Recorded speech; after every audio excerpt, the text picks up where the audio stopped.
One Life is a historical war drama directed by James Hall. Sir Nicholas Nicky Winton, a young London broker who in the months leading up to World War II rescued over 600 children from Nazi-occupied Czechoslovakia. Hopefully I said that shit correct, but hey, I do my best here.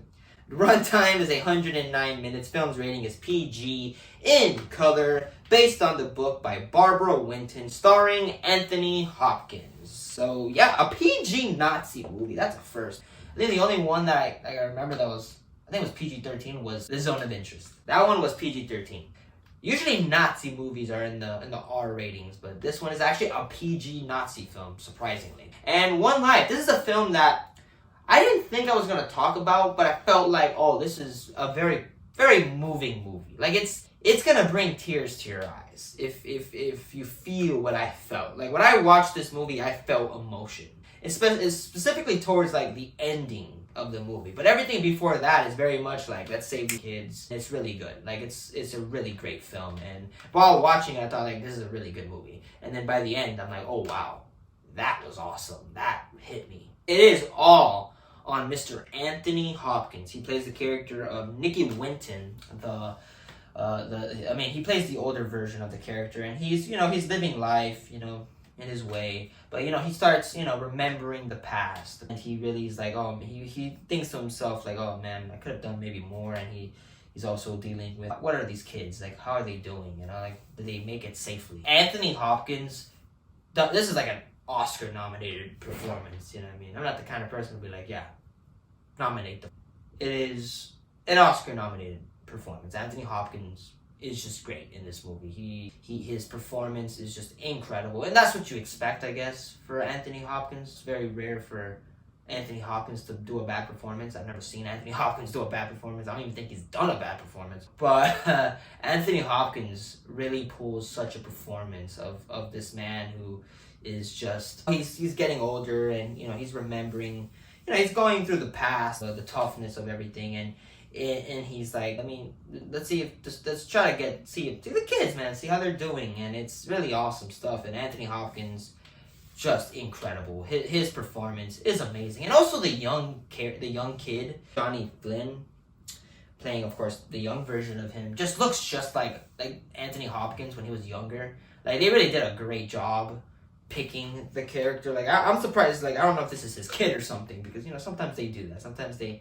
have the young kid actor playing their dad, their actual real life dad. No, he looks just like Anthony Hopkins, and he does a great job with the mannerism of what Anthony Hopkins is, and his performance is just really good. He's literally just young Anthony Hopkins, and it's like, while watching the movie, I'm so convinced, like, yeah, that's Anthony Hopkins. Like, they did a freaking incredible job picking the young version. He's doing his thing. It's the 1930s, the war, the Nazis are taking over, and he goes to the Czechoslovakia, and he sees these young kids that are like suffering or dying of starvation. They're living on whatever they got, and he comes up with the idea of which we should let's get these kids and get them to London or England to see the planet. It's just really, really good stuff. This guy, I don't know if this person in real life, but this man seems like a freaking saint, man, for doing this, because he's just a broker. Like, he's not like a war guy or anything like that. He's just a broker that goes and he's like, all right, let's save these kids. It's like really beautiful, powerful stuff, and it's great. The young dude just did a great job, and all the performances of everyone just great as usual. The film is written by Lucinda Coxon, who's also known for the films The Heart of Me, Wild Target, and The Danish Girl, and also written by Nick Drake. And the screenplay is just great. It's very well written. The story it's a great story. It's like when you got a great story like this one on your table, you're like, oh my god, this is like perfect. It's kind of like that. It's like you have a film that's gonna bring emotion, that's gonna make you feel things, and it's like you got handed a win here. And it's just and also the screenplay is just great. It's very well written, and the chemistry between everybody is just great. Everybody works very well together. Of course, the relationship between him and his wife, played by Lena Olin, playing his wife, and I just love the relationship between them. It feels like it's also just really nice seeing an old couple You know what I mean? One that you're like, oh my god, they've been together for years. It's like, it's just beautiful. And even in real life, when I see like an older couple, that just motivates me. I'm like, this is awesome. Hopefully I get to that point. It's just, they have such great relationship. You can tell they've been together for so many years that they know their moves now, and it's just great. I love the chemistry between the two. Editing is great it's edited by Lucia Zuschetti, and it's very well edited.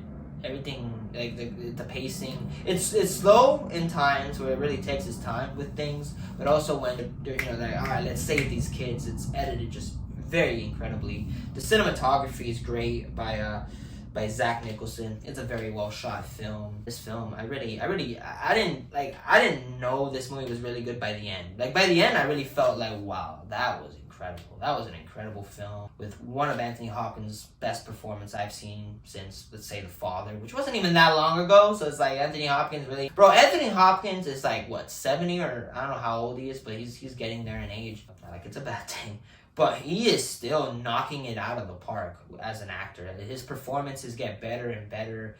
Like I said, The Father. I never spoke about The Father. I've seen it twice. So one more time. I don't know if I'm gonna see that movie again. But one more time seeing that movie, I'm gonna be like, all right, let's talk about The Father. But that movie, Anthony Hopkins, that's probably one of Anthony Hopkins' greatest performances. And here he really does another just incredible job. Where it's like, how are you still doing this, man? Like, that motivates me. Like, this dude is, like, he is still doing it at this age. It's, like, it's motivating. It's like, wow. And Anthony Hopkins, one of the best actors, man, of our generation, man. Very good. And, yeah, One Life. Great film. I feel like you should see it. It's a very powerful story with emotions. And by the end, man, there's a certain scene at the end I don't want to spoil, that brought tears to my eyes, man. And there was only one person in the auditorium with me, and all I heard was just tearing eye and just sniffing of sniffs, man. And even I was like tearing up, like, wow, that is powerful shit. This guy's a hero. Great film.